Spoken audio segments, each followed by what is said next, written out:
decir. Gloria a Dios. Bendito sea el Señor. Démosle palmas al Señor de la gloria por su misericordia y su gran amor. Realmente es un privilegio estar en la casa de nuestro Padre espiritual. Me siento bendecido y agradecido con Dios, con el apóstol Sergio, con mi hermana Leti también, ¿verdad? Y le pido a Dios que me ayude para poder abordar algunos temas que el Señor en estos últimos días me ha permitido entender un poquito más acerca del tema de guerra espiritual, que es tan complejo y que requiere que nosotros, ¿verdad?, aprendamos cada día más y así poder alcanzar niveles, ¿verdad?, de guerra espiritual. Pues he venido durante el viaje haciendo algunas anotaciones. Todavía no me dio lugar para poder preparar una presentación, porque lo que quiero platicar con ustedes es algo reciente que el Señor me ha permitido comprender, ¿verdad? Y como quien dice, casi lo vengo a estrenar en esta noche para bendecir su vida. Bendito sea el Señor. Bien, vamos a orar. Levante su mano derecha. Vamos a pedirle al Padre eterno que nos auxilie, que nos bendiga, que nos ayude cada día y que nos guarde mientras meditamos en la palabra del Señor. Padre, en el nombre poderoso de Jesús, estamos delante de tu presencia, necesitados, Señor amado, de tu intervención divina, Señor, para que tú, amado Dios, pueda cumplir su voluntad con cada uno de nosotros. Padre, desde ya nos disponemos, Señor, a meditar en tu palabra, a recibirla, Señor, para que tú, Señor, hables lo que quieres que tu pueblo sepa, Señor, en este tiempo. En el nombre poderoso de Jesús te damos la gloria, la honra. Nos cubrimos con tu sangre preciosa, Señor de los cielos. Pongo un vallado de fuego alrededor de esta congregación, de los hermanos y hermanas presentes, Señor, para que tú protejas, para que tú nos guardes. En el nombre poderoso de Jesús, desde ya vengo renunciando a todo espíritu contragolpe, en el nombre poderoso de Jesús. Amén. Quisiera invitarlo que me acompañe a Primera de Samuel, al capítulo número 28. Quiero leer verso 3 y verso 7 de ese capítulo. Y quisiera platicar acerca de la operación de las fuerzas espirituales y explicarle en qué consiste la fuerza del mundo de los espíritus, específicamente de las tinieblas, para que nosotros podamos, hermano amado, tener también el conocimiento de cómo confrontar y destruir toda operación diabólica que se traza en el submundo con la intención de hacernos daños, hermano, y evitar que nosotros alcancemos nuestra meta. Amén. Pero Dios está con nosotros, el Espíritu Santo es nuestro guía y el Señor nos va a ayudar a que continuemos avanzando en nuestra vida hasta alcanzar esa meta de nuestro supremo llamamiento. Amén. Dice el verso 3, es interesante este pasaje, hermano. Dice: Samuel había muerto y todo Israel lo había llorado, y lo habían sepultado en Ramá, su ciudad. Y Saúl había echado de la tierra a los médiums y espiritistas. El verso 7 dice: Saúl dijo a sus siervos: buscadme una mujer que sea médium para ir a consultarla. Y sus siervos le dijeron: he aquí, hay una mujer en Endor que es médium. Amén. Desde hace mucho tiempo yo estaba sintiendo una inquietud bien tremenda para meditar realmente en el oficio de lo que se menciona en estos dos pasajes que he leído, y que en nuestras versiones dice que es una medium, un hombre o mujer que funcionan, hermano, con esa posición de medium. Pero realmente no miraba la importancia de ese oficio, porque la palabra medium como que a nosotros en nuestro castellano no nos provoca, hermano, algún peligro, porque siendo cristianos usted y yo jamás, ¿verdad?, y consultaríamos a una persona que opera en ese oficio. Sin embargo, mi mentalidad cambió cuando me di a la tarea de investigar, hermano, y usar otras versiones. Y por decirle algo, la versión en inglés, la King James, la mayor parte de las Biblias en inglés ya no utiliza el término medium, sino que dice espíritu familiar. Y ahí cambió, hermano, el concepto que yo tenía acerca del oficio de estas personas. Basándome en esas investigaciones que he hecho, pude notar de que por lo menos el enemigo de nuestras almas tiene 5 formas que dentro del reino de las tinieblas son las 5 formas más comunes con las que él opera para traer pues un efecto negativo a nuestra vida. Esas 5 formas que son las más comunes en el mundo espiritual de las tinieblas, a la misma vez son, hermano, poco comprendidas dentro de la mayoría del pueblo del Señor. Y una de estas formas es cómo opera o quién es realmente un espíritu familiar, es una. La segunda podría considerarse acerca de lo que es un espíritu abortivo, que va más allá de privar la vida a una criatura que está, hermano, siendo formada en el vientre de una mujer. El espíritu abortivo va más allá que eso. Luego lo que se puede considerar como el espíritu de abandono.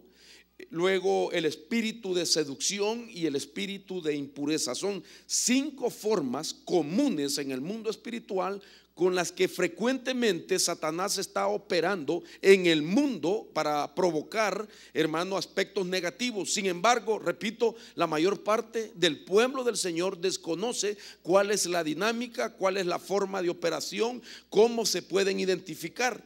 Y eso aventaja al reino de las tinieblas para que ejerza, hermano amado, el poderío y obtenga la victoria que lamentablemente, hermano, obtiene en el mundo secular. Pero yo no sé si me vaya a dar tiempo esta noche para explicar por lo menos esos 5, pero quiero concentrarme en el primero, que es el espíritu familiar. Entonces, un espíritu familiar realmente, hermano amado, poca gente lo conoce. Quiero por lo menos explicarle que desde el concepto hebreo, la palabra que lo define es una palabra que se escribe O, B grande y E, Ove, se pronuncia más o menos en hebreo, ¿verdad? En castellano. Y lo que significa así en forma generalizada es que un medium es dice el concepto que es un nigromante, que es uno que evoca muertos. Y dice también uno que tiene un espíritu familiar. Y yo me preguntaba por qué las versiones en inglés ya no mencionan a un medium, sino que dice un espíritu familiar. Y esto es importante, hermanos amados, porque a la misma vez le podemos nosotros sumar la razón por la cual el Señor al pueblo de Israel le recomendó, le dio una ordenanza de que no debía de consultar a las personas que operaban con un espíritu familiar o como un medium. Tal vez para usted en esta noche pensará usted que qué sentido tiene de que hablemos en esta oportunidad, principalmente la primera noche, acerca de un espíritu familiar, si siendo cristianos entendemos que nosotros jamás consultaríamos, hermano, a una persona que esté operando con ese oficio. Sin embargo, quiero decirle que la intención de Dios para que nosotros hablemos esta primera noche de este tipo de potestad es para que rompamos con todo asignamiento de un espíritu familiar que el mundo de las tinieblas nos asigna, si es posible, desde el momento de nuestro nacimiento. Esto es impresionante. A mí me ha impactado fuertemente mi vida en estos últimos días, de tal manera que me ha cambiado, hermano, mi forma de vida, llevándome pues a la conclusión de que la única forma para que nosotros le cerremos la puerta a la operación de un espíritu familiar es que construyamos una esencia de valores que eleven nuestra alma a un nivel de pureza máxima. Oiga esto, Porque el nivel de pureza de nuestra alma es la única forma con la que nosotros podríamos, si lo puedo mencionar de esta forma, como quedar invisibles ante la operación del espíritu familiar. Oiga esto: siendo nosotros seres materiales o tangibles, al vivir una vida de pureza quedaríamos como que fuéramos invisibles para la persecución que realiza un espíritu familiar. No sé si me está comprendiendo. Se puede imaginar de que el mundo espiritual no entiende de pureza.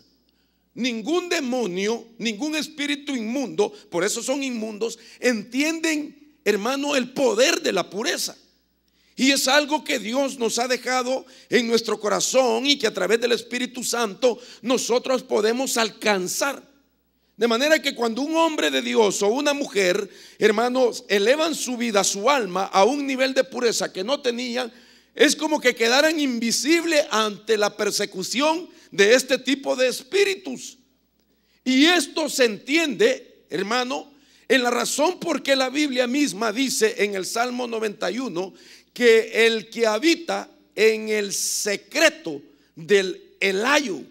Ese es un texto impresionante, muy profundo, que no es solo la razón el que habita al abrigo del Elayo, sino que dice el que habita en el secreto del Altísimo. ¿Sabe lo que significa el secreto? Un lugar donde alguien puede llegar, hermano, a esconderse de todas las acechanzas del enemigo.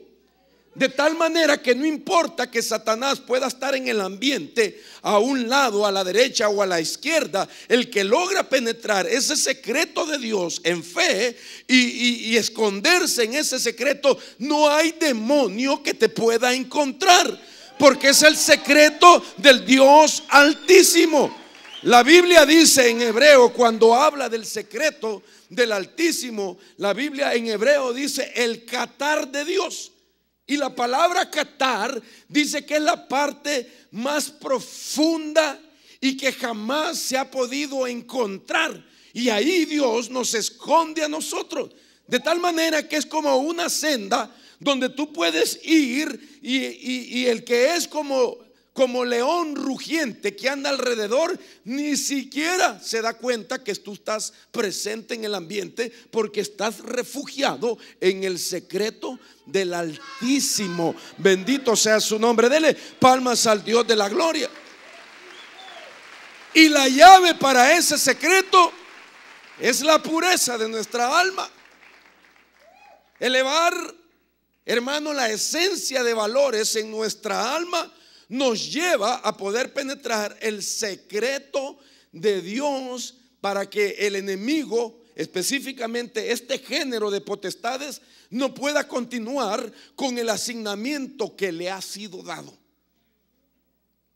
A mí me impresiona mucho, hermanos amados, las bases bíblicas. Quiero mencionarlas para poder tener base de todo lo que quiero platicar. Por ejemplo, en el Antiguo Testamento usted va a encontrar muchas bases que hablan del espíritu familiar. Mencionaré algunas. Por ejemplo, Levítico 19:31 habla del espíritu familiar, que en castellano es medium. Habla también el capítulo 20, versos 6 al 27, Deuteronomio 18:9, Segunda de Reyes 21:6, Primera de Crónicas 10:13 y Segunda de Crónicas 33:6. El Nuevo Testamento tiene aproximadamente unos 15 versículos que dejan ver también la operación de este tipo de identidad. Y de manera tradicional, cuando se habla de un espíritu familiar, se entiende de que es una potestad que está presente de generación en generación. Eso es lo que teológicamente se enseña. De manera tradicional, un espíritu familiar es el que persigue una específica línea sanguínea y que está presente 30 años, 40 años, 100 años, 200 años, no importa el tiempo. Esa es la forma teológicamente de hablar de un espíritu familiar. Pero lo que poco se conoce realmente de estos espíritus es que ellos realizan, oiga esto, hermano, es que ellos realizan un tipo de trabajo de espionaje. ¿Aló? Un espíritu familiar no es solo la idea que esté presente en una línea sanguínea y que, hermano amado, haga o permita que cierto problema de alguna familia, de alguna generación, repita el mal. Si es alcoholismo, que estuvo en un tatarabuelo, que pase al abuelo, que pase al hijo, etcétera. No es solamente eso es muy simple, sino que a mí lo que me impacta es realmente la función que ellos realizan como entidades que forman parte de un trabajo de espionaje, oído con esto, y que lo que hacen es supervisar la vida de todo hombre y de toda mujer. Supervisan la vida, sus ambientes, los lugares que frecuenta, lo que hay en su corazón, la forma de responder, hermano, a las oportunidades de Dios, o bien cómo vive su vida privada, cómo vive su vida en público, lo que piensa y declara, lo que espera, etcétera. Es un trabajo bien complejo que realizan de tal manera que llegan a familiarizarse tanto con la persona, capaz de que si muere esa persona, llegan a clonarse con ellos de tal manera que cuando una persona que no conoce a Cristo va y solicita comunicarse desde el mundo de los vivos al mundo de los muertos, puede venir ese espíritu e imitar su voz y hablar de sus gustos y de lo que frecuentaba. Esto es bien tremendo, porque muchos de nosotros posiblemente ignoramos de que somos vigilados por este tipo de potestades. Y lo que Dios quiere es que usted y yo rompamos con el espionaje de ellos y que vivamos, hermano, conscientes de la importancia de que el Espíritu Santo está con nosotros y que Él debe de ser nuestro guía y el que nos supervisa todo lo que hacemos para la gloria y la honra del Señor. Bendito sea el Señor. Esto me llama la atención, hermano, porque es un tipo de organización que ellos tienen, donde su trabajo no es realmente, como quien dice, causarte directamente ellos un tropiezo en tu vida. Oiga lo que le voy a decir. El espíritu familiar lo único que hace es recopilar información de nuestra vida, pero le comunica a otra potestad de otro rango, que es la que va a ejercer la operación de ataque contra nosotros. Es decir, un espíritu inmundo que ataca nuestra vida no lo hará si primero no recibe información del espíritu familiar, el cual es el que recopila información de nuestra vida. Entonces, ellos son agentes del mundo espiritual de las tinieblas. Ellos son un tipo de potestad que ha sido asignada a todo ser humano que está sobre la faz de la tierra. No hay ni un ser humano sobre la faz de la tierra que no se le haya asignado un espíritu familiar. Voy a aclarar esto. No se llama espíritu familiar porque es semejante a usted, sino que se llama espíritu familiar porque se familiariza con todos los aspectos que tienen que ver con nuestra vida. Ellos conocen de gustos nuestros, ellos conocen, hermano, nuestros deseos, ellos saben de nuestro nivel de fe que tenemos, ellos saben acerca de la duda, ellos saben cuando le creemos a Dios o no le creemos, ellos saben cómo vivimos nuestros días, porque su tarea es perseguir al hombre para recopilar la información y luego dársela a otro espíritu de mayor rango, que es el que va a realizar el ataque.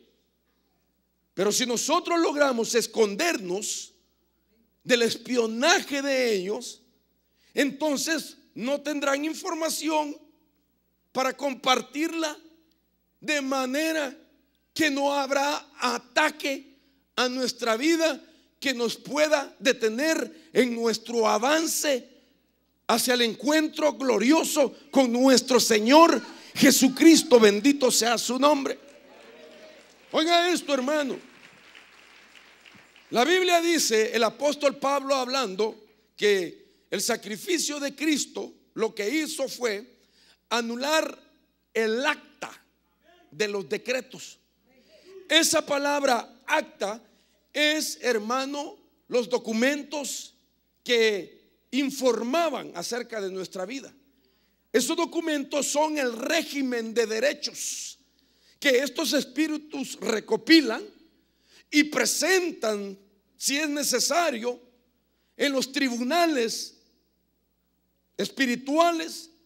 Son presentados como derechos que ellos tienen para intervenir jurídicamente a una persona. Es decir, que Satanás jamás te ocasionará daños si primeramente él no presenta argumentos o derechos que él supuestamente ha recopilado a través del espíritu familiar, y que entonces Dios, que es juez justo, oiga, Dios es juez justo que examina, hermano, los argumentos que se presentan, entonces determina si una persona puede ser intervenida jurídicamente o no. A mí me impacta esto, mis hermanos, porque imagínense usted, cuando presentó Satanás el argumento contra Job, la Biblia dice que Dios fue el que habló de Job y dijo que no había ningún otro hombre en el oriente semejante a Job, y le da 4 atributos: temeroso, apartado del mal, íntegro y perfecto. Y con esos atributos, de todas maneras, Satanás presentó un argumento y pidió que se le removiera el vallado que lo tenía protegido. Y el Señor claramente estableció un límite. Y el Señor mismo dice en Job capítulo 1 que ese límite, hermano, fue lo que Satanás utilizó para llegar y atacar a su familia, destruir sus bienes materiales y enfermar a ese hombre de tal manera, hermano amado, que lo redujo a una condición no solo espiritual, sino también material y en todos los aspectos, hermano. Lo redujo tanto que aquel hombre, hasta que reconoció de la importancia de conocer más allá de lo tradicional, llegó a entender, hermano amado, de que existe un régimen de derechos en el mundo espiritual, que es lo que permite o no una situación en contra de nuestra vida. En este año de la preparación, realmente Dios, hermano, nos ha de introducir, nos está introduciendo, elevando a un estilo de vida que va más allá de lo que nosotros pensamos que es la pureza en nuestra vida. La pureza de nuestra vida es necesaria para que tú avances en este caminar y que no haya ningún enemigo de nuestras almas que pueda decir: este es el argumento que tengo en contra de él y en contra de esta persona. A mí me llama la atención que en toda la Biblia, posiblemente hablemos de esto en estos días, hay 4 personajes que tenían un concepto de la pureza mayor que otras entidades. Y estos 4 personajes que sabían la importancia de mantener la pureza son figuras de nuestras vidas. Por ejemplo, el sacerdote estaba llamado a mantener un nivel de pureza. El profeta estaba llamado a mantener un nivel de pureza. El escriba debía de mantener un nivel de pureza y el hombre sabio. Esos 4 personajes que le acabo de mencionar son figuras, hermano amado, de, como quien dice, de los ángulos que nosotros podemos alcanzar en pureza. Y eso significa que en un momento tú puedes llegar a ser un hombre en pureza similar al sacerdote, un hombre en pureza similar al profeta, un hombre en pureza similar al escriba, un hombre en pureza similar a un hombre sabio que aprende a contar los días que le quedan de vida y que trae a su corazón sabiduría para poder honrar la vida, hermano, y la gloria del Señor. Dele palmas al Señor de la gloria. Dice la Biblia que entonces Jesucristo clavó esa acta, esos documentos. Hermano, cuántas cosas no tenían recopilado de nuestra vida. Los espíritus familiares, cuántas cosas no tenían recopilado. Y que viene el Señor y la clava en la cruz del Calvario. Dice que ese documento fue anulado a través del sacrificio de Cristo. Y que en el nuevo nacimiento nosotros tenemos el momento para comenzar a escribir una nueva información como nacidos de nuevo. Ser nacidos de nuevo no es algo automático, sino que el ejemplo que la Biblia nos quiere dar es como un niño que nace biológicamente